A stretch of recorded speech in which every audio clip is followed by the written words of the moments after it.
Hello viewers, आज की video में हम लोग बात करने वाले हैं कि किसी भी ट्रिग्नोमेट्रिक रेशियो की वैल्यू कैसे फाइंड आउट करते हैं। जैसे sin 30, tan 30। अब जैसे हम लोग ये लिखते थे, जैसे ये लिखा मैंने sin थीटा, तो थीटा के बारे में हम लोगों ने जाना था कि ये एंगल को रिप्रेजेंट करता है। तो जब ये एंगल को रिप्रेजेंट करता है तो यहाँ तो ये जनरलाइज हो गया ना, थीटा जनरलाइज हो गया। लेकिन ऐसे भी तो हो सकता है कि sin 30 डिग्री की वैल्यू पूछी जाए। ये कुछ स्पेशल एंगल्स हैं जिनके बारे में हम लोगों को जान लेना ज़रूरी होता है। ठीक है, तो पहले हम लोग सबको प्रूफ करेंगे और उसके बाद हम लोग एक टेबल का फॉर्मेशन करेंगे, उस टेबल को रिमेंबर कर लेंगे। तो सबसे पहले नंबर में 30 डिग्री और 60 डिग्री वाले पे बात करते हैं हम लोग। तो इसके लिए हम लोग एक इक्विलैटरल ट्रायंगल लेंगे। इक्विलैटरल ट्रायंगल की प्रॉपर्टीज़ क्या क्या होती हैं? पहले तो सभी साइड्स इसकी इक्वल होती हैं और एंगल्स भी इक्वल होते हैं। और एंगल होते कितने डिग्री के हैं? तो सभी एंगल 60 डिग्री के होते हैं। ठीक है, ऊपर वाला भी 60 होता है। इसको मैं लिख नहीं रहा हूँ, बाहर लिख देता हूँ। अब एक ना हमें परपेंडिकुलर इस पे ड्रॉ करना है, तो वर्टेक्स से हम लोग परपेंडिकुलर, और इक्विलैटरल ट्रायंगल में जो परपेंडिकुलर होता है वो बेस को बाइसेक्ट करता है और इन सब के लेंथ को ए से रिप्रेजेंट कर देते हैं। ठीक है, तो यहाँ से लेकर के यहाँ तक ये हाफ होगा, तो हाफ को हम लोग a/2 लिख सकते हैं। और ये टोटल यहाँ से लेकर के यहाँ तक है ये। ठीक है, और ये a/2 यहाँ से लेके बस यहाँ तक ही है, ये इसकी वैल्यू है a/2। ठीक है, तो इस तरीके से हमें देख रहे हैं कि हमें AD की वैल्यू हमें फाइंड आउट करनी है, ये जो हाइट है उसकी। तो हम लोग इसमें इजीली sin 30, cos 30, 60 ये सब निकाल पाएंगे। अब ये भी तो 30 हो जाएगा ना, क्योंकि ये टोटल 60 है, तो इसमें हाफ डिवाइड कर देगा ये। ठीक है, तो इसमें हम लोग लिखना स्टार्ट करते हैं यहाँ पे। उससे पहले हमें AD की वैल्यू फाइंड आउट करनी है। तो AD की वैल्यू कैसे फाइंड आउट होगी? तो AD का स्क्वायर इक्वल टू AB का स्क्वायर माइनस BD का स्क्वायर। तो AB का स्क्वायर कितना है? A का स्क्वायर, और BD का स्क्वायर a/2 का होल स्क्वायर। तो इस तरीके से ये a square minus a square by 4 हो गया। इस तरह से 3a स्क्वायर बाई 4 आ गया। ये हमें AD की वैल्यू फाइंड आउट करनी है, तो इसका अंडर रूट ले लेंगे 3a स्क्वायर बाई 4। तो यहाँ पे हो जाएगा अंडर रूट 3/2a। तो इसको यहाँ पे लिख भी सकते हैं हम लोग अंडर रूट 3/2a। ठीक है, ये इसकी हाइट हो गई। अब हम लोग चाहे तो इस वाले ट्रायंगल को यहाँ पे बाहर बना भी सकते हैं। मैं बना दे रहा हूँ ताकि कंफ्यूजन ना हो। ये है हमारा 90 और ये है एंगल A, और ये है 30 डिग्री और ये है 60 डिग्री। ठीक है, ये D है और ये B है। अब हम लोग फाइंड आउट करना स्टार्ट करेंगे। मैं लिख देता हूँ, जैसे हमें पहले sin 30 चाहिए, cos 30 चाहिए, tan 30 चाहिए, cot 30 चाहिए, sec 30 डिग्री चाहिए, cosec 30 डिग्री चाहिए।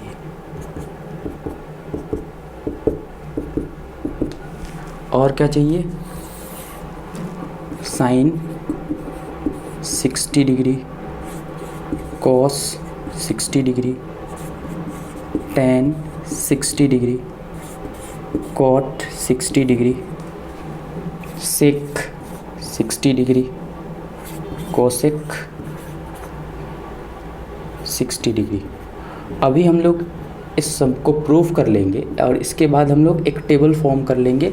तो उसमें सभी, अब जैसे sin 30 लिखा हमने, तो साइन का फॉर्मूला हमारे पास जो हम लोगों ने कल लास्ट वीडियो में पढ़ा था, P/H। यहाँ पे देखते हैं एंगल 30 डिग्री के लिए P कौन सा है। 30 डिग्री का एंगल ये रहा, इसके सामने जो होगा वो उसके लिए ये a/2, ये √3/2a और ये a, तो इसके लिए परपेंडिकुलर a/2 हो गया अपॉन h, तो a है, a से 1 कट हो जाएगा तो यहाँ पे आ जाएगा 1/2, तो sin 30 की वैल्यू 1/2 हो गई। इस तरह से cos 30 की बात करें तो cos 30 में क्या हो जाएगा, ये b/h हो जाएगा, ठीक है। तो इसके लिए b, अब 30 की बात कर रहे हैं तो 30 के लिए b तो ये वाला हो गया बेस, तो √3a/2 a से a कट हो जाएगा और इसकी वैल्यू आ जाएगी √3/2, ठीक है। इस तरीके से tan 30 की भी वैल्यू, तो tan p/b, p इसके लिए कौन सा होगा, 30 के लिए p तो ये a/2 ही है, a/2 अपॉन बेस, तो बेस इसके लिए √3/2, √3/2, यहाँ पे 2 से 2 कट जाएगा और इसकी वैल्यू आ जाएगी 1/√3, ठीक है। थोड़ा सा इसमें स्पेस की कमी हो रही है तो कॉट को मैं नीचे निकाल देता हूँ और इसको यहाँ पे, कॉट को मैं यहाँ पे लिख देता हूँ, कॉट 30 डिग्री। पहले मैं इसी को निकाल के बता देता हूँ, b/p इसका फॉर्मूला होता है, या दूसरा भी तरीका हो सकता है कि tan को जस्ट रिवर्स कर देंगे तो भी आ जाएगा, या हम लोग ऐसे फॉर्मूला से देखें, 30 के लिए बेस √3/2 a अपॉन 1/2a, तो ये आ जाएगा √3 के इक्वल आ जाएगा, ठीक है। इस तरह से sec 30 भी निकाल सकते हैं हम लोग। sec 30 के लिए फॉर्मूला हो जाएगा h/b, तो h देखते हैं, h तो हमारा a है और b, 30 के लिए b तो √3/2a है, a से 1 कट हो जाएगा, 2/√3 आ जाएगा, ठीक है। अब ये cosec 30 रह गया, इसके लिए स्पेस नहीं है, ऊपर यहाँ पे मैं लिख देता हूँ cosec 30 डिग्री। इसके लिए फॉर्मूला तो अपना वही हो जाएगा h/p, h इसके लिए a हो गया और p इसके लिए a/2, a से a कट हो गया, यहाँ पे 2 इसका आंसर आया। तो इस तरह से cosec 30 की वैल्यू 2 हो जाएगी, और ऐसे भी ये साइन का उल्टा होता है तो ये 1/2 है तो ये 2 होना ही था। इस तरह से sin 60 वाला भी निकाल सकते हैं, फॉर्मूला बस वही लिखा जाएगा। अब ये 60 की बात कर रहे हैं तो 60 के सामने जो होगा वो परपेंडिकुलर की तरह ट्रीट होगा, तो √3/2 a/a से a कट हो जाएगा, ये √3/2 आ जाएगा। इस तरह से cos की बात करें तो b/h, इसमें b मतलब a/2 की बात करेंगे अपॉन a से a कट हो जाएगा और यहाँ पे आ जाएगा 1/2, ठीक है। tan 60 तो p/b फॉर्मूला, p उसके लिए है √3/2a अपॉन a/2a, a से a कट हो जाएगा और यहाँ पे 2 से 2 भी कट हो जाएगा और यहाँ रह जाएगा √3, ठीक है। cot के लिए b/p हो जाएगा, तो जस्ट इसका उल्टा हो जाएगा, उसमें कोई ज़्यादा सोचने की बात नहीं है। sec 60,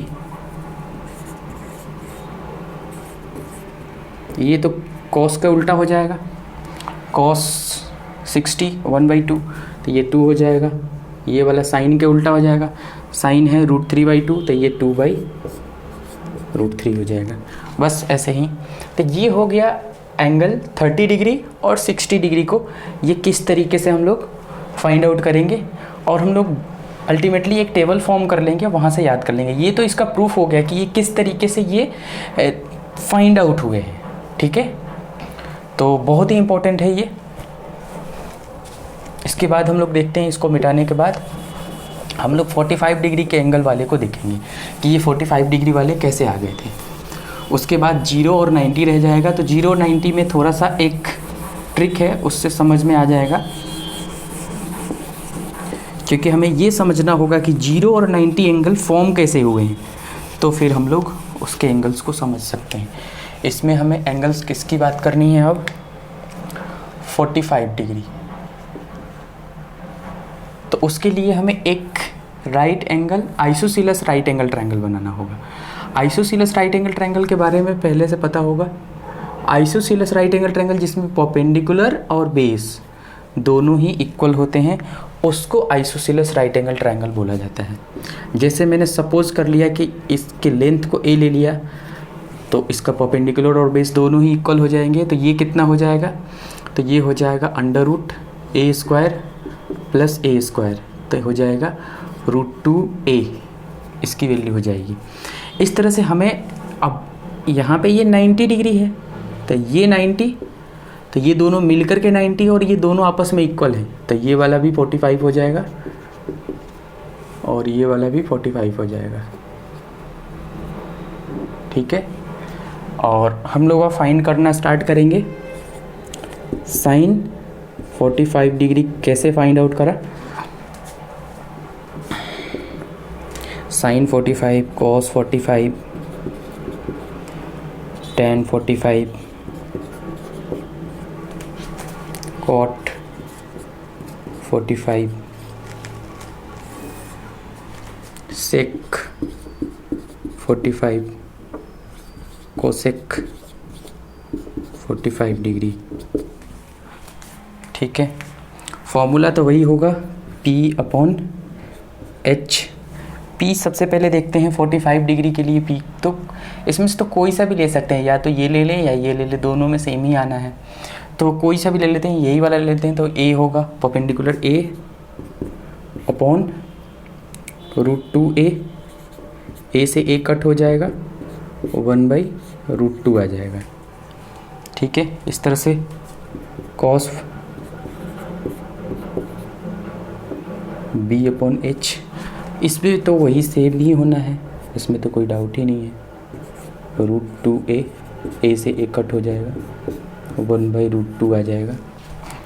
tan 45 P/B, P यहाँ पे कितना है? A और B, A से A कट हो जाएगा तो 1 आ जाएगा। तो ये अब ये भी तो 1 ही होगा, क्योंकि जस्ट tan का उल्टा होता है। सेक का क्या होगा? सेक कॉस का उल्टा होता है, तो ये √2 हो जाएगा। और साइन क्या हो जाएगा? ये भी √2 हो जाएगा, क्योंकि साइन का उल्टा कोसेक होता है, ठीक है। तो ये 45 वाला हो गया क्लियर। इसके बाद हम लोग देखते हैं, बिल्कुल ईजी था, इसमें आइसोसेलेस राइट एंगल ट्रायंगल का यूज़ किया था हम लोगों ने, ठीक है।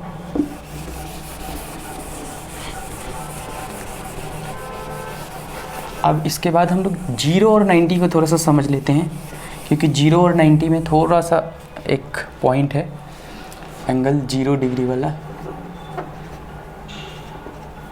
0 डिग्री की वैल्यू कैसे फाइंड आउट करा था? तो एक ट्रायंगल है हमारे पास, ये ऐसा है, ठीक है। अब क्या कर रहे हैं ना, ये हमारा थीटा है, तो हम ना थीटा को डिक्रीज़ करते जाएंगे। तो थीटा को डिक्रीज़ करेंगे तो क्या होगा? जैसे मैंने कम कर दिया, तो एक चीज़ हम देख रहे हैं यहाँ पे, इसकी लेंथ ये यहाँ पे ऐसा होगा,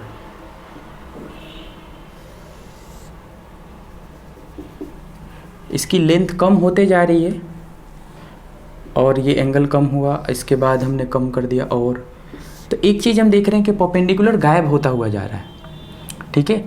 और ये जो हाइपोटेनस है वो बेस के इक्वल होते जा रहा है।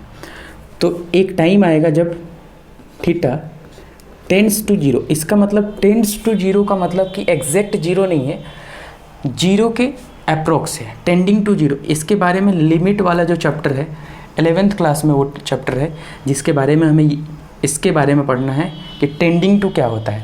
टेंडिंग टू का मतलब कि ये एग्जैक्ट जीरो नहीं है, जीरो के आसपास है, ठीक है। तो ये इस सिचुएशन में क्या होगा, परपेंडिकुलर गायब हो गया, मतलब परपेंडिकुलर जीरो हो गया, और हाइपोटेनस जो था वो किसके इक्वल हो गया, बेस के इक्वल हो गया।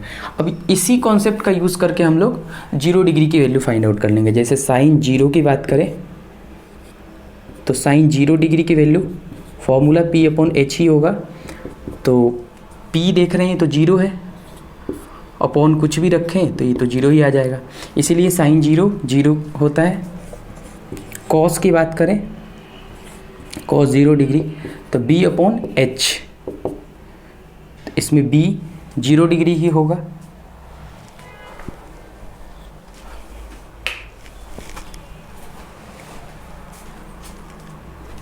B H दोनों ही इक्वल है तो ये H/H हो जाएगा, H से H कट जाएगा, ये आ गया 1।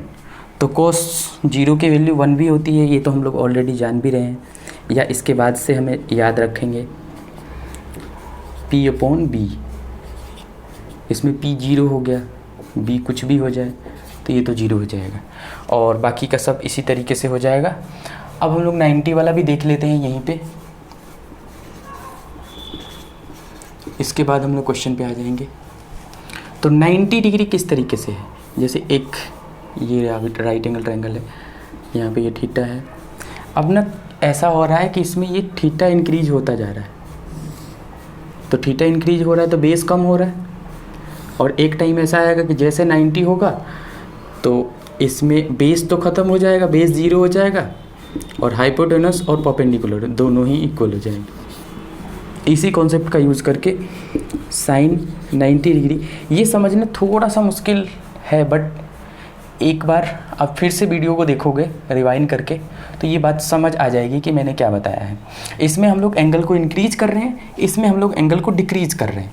तो एंगल को इंक्रीज करके 90 कर देंगे तो क्या उस पर इफ़ेक्ट होगा, उसमें बेस 0 हो जाएगा और हाइपोटेनस परपेंडिकुलर के इक्वल हो जाएगा। बस थोड़ा सा आप सोचोगे तो समझ आ जाएगा। P/H, वही P/H दोनों ही इक्वल है, तो इसमें क्या हो जाएगा, या तो P/P लिख दो या H/H लिख दो, तो ये 1 आ गया। इसीलिए साइन 90 की वैल्यू 1 होती है।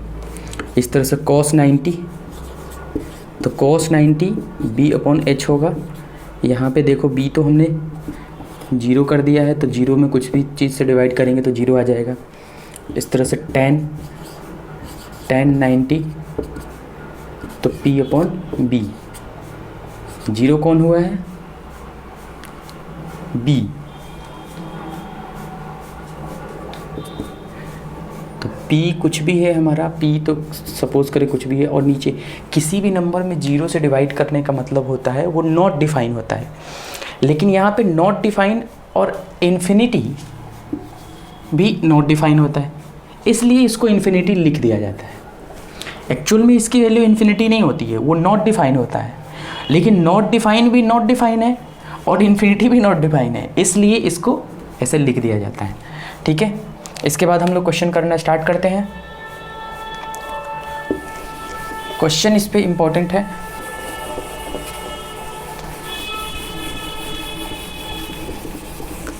पहले एक टेबल फॉर्म कर लेते हैं हम लोग, सबसे अच्छा रहता है।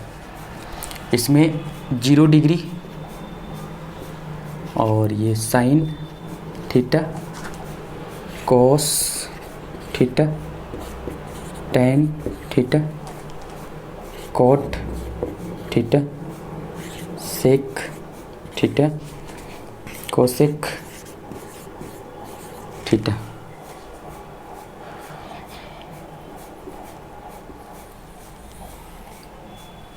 Zero degree, 30 degree, 45 degree, 60 degree और 90 डिग्री। तो इसमें हम लोग बस डेटा को पुट करते जाते हैं।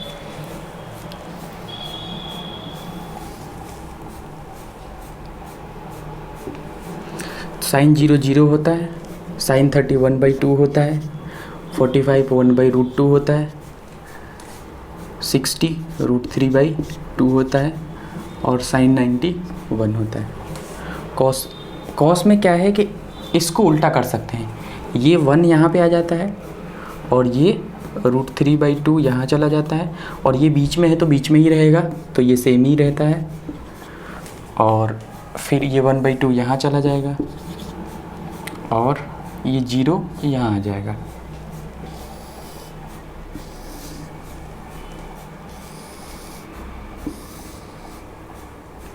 अब tan की वैल्यू देखते हैं तो tan 0 0 होता है। tan में कैसे फाइंड आउट करते हैं, तो इस दोनों को डिवाइड कर दिया जाता है। डिवाइड करेंगे तो ये 2 से 2 कैंसिल आउट हो जाएगा, 1/√3 रह जाएगा। इसको डिवाइड करेंगे तो 1 हो जाएगा, इसको डिवाइड करेंगे 2 से 2 कट हो जाएगा तो √3 रह जाएगा।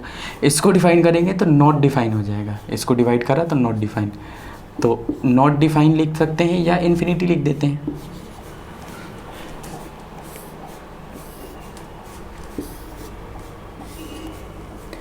अब cot just reverse of tan theta होता है, तो 0 का रिवर्स होता है इन्फिनिटी, इसका √3, 1 का तो 1 ही होगा, √3 का 1/√3 और इन्फिनिटी का 0 हो जाता है।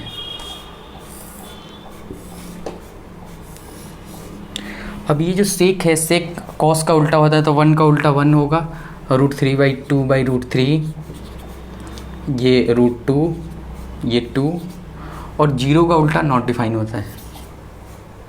इसमें अब कोसेक साइन से रिलेटेड होता है,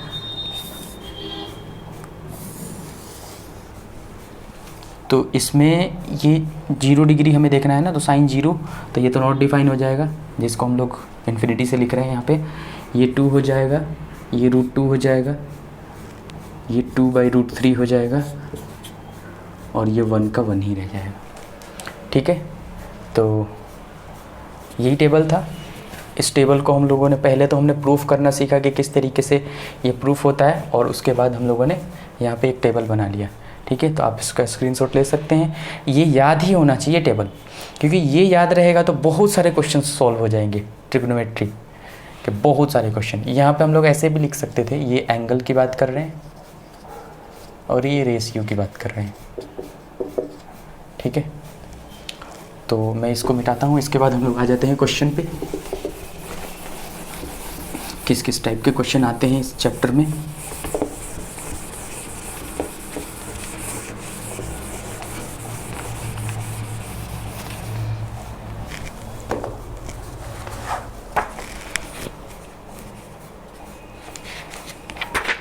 जैसे एक क्वेश्चन देखते हैं हम लोग, थोड़ा सा लंबा क्वेश्चन होगा। 5 sin square 30 degree plus cos square 45 degree plus 4 tan square 60 degree upon में 2 sin 30 degree cos 60 degree plus tan 45 degree. ठीक है, कोई नहीं, बहुत इजी क्वेश्चन है। यदि आपको वो टेबल पता है तो आप इजीली कर पाओगे। 5 × sin 30 1/2 का होल स्क्वायर प्लस cos 45 1/√2 का होल स्क्वायर प्लस 4 × tan 60 √3/√3 का होल स्क्वायर। यहाँ पे 2 × sin 30 1/2 cos 60 मतलब 1/2 प्लस tan 45 1, ऊपर में हो गया 5 × 1/4 प्लस 1/2 प्लस 4 × 3 अपॉन, ये तो 2 से 2 कट हो गया, यहाँ पे 1/2 प्लस, तो ये 3/2 हो जाएगा। मैं पूरा ही लिख देता हूँ, 1/2 प्लस 1, ऊपर हो जाएगा ये 5/4 प्लस 1/2 प्लस 12 नीचे हो जाएगा ये 3/2 1+, और इसमें ऊपर में एलसीएम हो जाएगा ये 4, तो ये 5 + 2 + 48 बाई 3/2, ये हो जाएगा 48, ये 7, तो 55/4 इंटू 2/3, 2 से ये कट गया, तो 55/6 इसका आंसर हो गया। ठीक है, बिल्कुल इजी है, कोई दिक्कत नहीं है इसमें, बस वो टेबल याद होना चाहिए। टेबल याद होगा तो इजीली हो जाएगा क्वेश्चन। और कोई भी क्वेश्चन इस वाले चैप्टर में का कोई भी क्वेश्चन, एक्सरसाइज का कोई भी क्वेश्चन सॉल्व हो सकता है सिर्फ उस टेबल के बेस पे। एक डिफरेंट टाइप का क्वेश्चन आता है, उसके बारे में हम लोग पहले डिस्कस कर लेंगे, क्योंकि वो क्वेश्चन थोड़ा सा उसमें दिमाग लगाना है हमें। सॉल्व तो उसी के बेस पे होगा, बट वैसे क्वेश्चन को एक बार सॉल्व करके और देख लेना चाहिए। जैसे वो है sin a - b = 1/2 और cos a + b = 1/2। a की वैल्यू फाइंड आउट करने के लिए बोला है, इजीली है। और a और b के बारे में बोल दिया कि एक्यूट है, तो ठीक है, वो तो कंडीशंस हैं। एक्यूट इसलिए भी बोला है कि हम लोगों को सिर्फ 90 तक की बातें करने के लिए यहाँ पे बोला गया है। 90 के एबव के बारे में 11th क्लास के टॉपिक में हम लोग पढ़ते हैं वहाँ पे। ठीक है, तो इसको हम लोग समझते हैं। हमें फाइंड ए, क्वेश्चन में फाइंड क्या करना है, फाइंड ए। तो उसके लिए सबसे पहले हम लोग देखते हैं sin a - b = 1/2 है।